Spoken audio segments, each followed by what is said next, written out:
ang lakad mo? Masyadong maraming problema ang kotse ni Roman eh. Ni-road test ko na rin sa zigzag. Oh, di ba delikado yun kung hindi pa ayos yung mga depresya, eh di na-disgrasya ka pa? Siyempre, siniguro ko na munang ayos na lahat. Buti kung gano'n, nakapagbakasyon ka pa.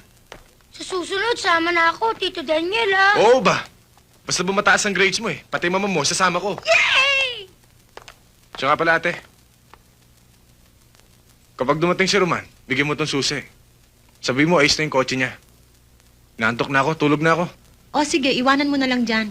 Dito ko na ito ilalagay. Sige.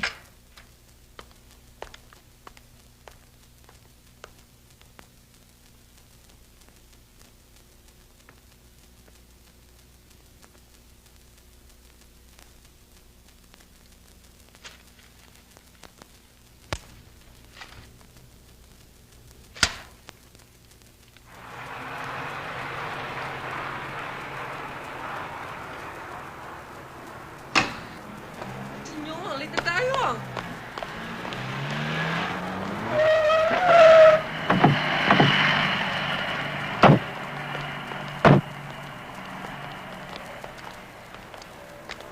Sabi mo wala kang pictorial ngayon. Iniiwasan mo ba ako? Ha? I'm sorry, Greg, pero as I told you, wala na akong oras para sa'yo eh. At saka, pagod na ako eh. Huwag mo akong hiyain sa mga kasama ko. Sumama ka sa akin. I'll treat you to lunch. I'm really sorry, Greg, but some other time na lang, okay? Pwede? Mahirap hiyain niya si Greg. War freak yan, kaninang maga pa. Sorry, pero hindi talaga kami pwede eh.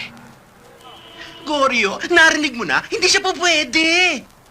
Ayaw yata ng pakiusapan eh. Halika rito.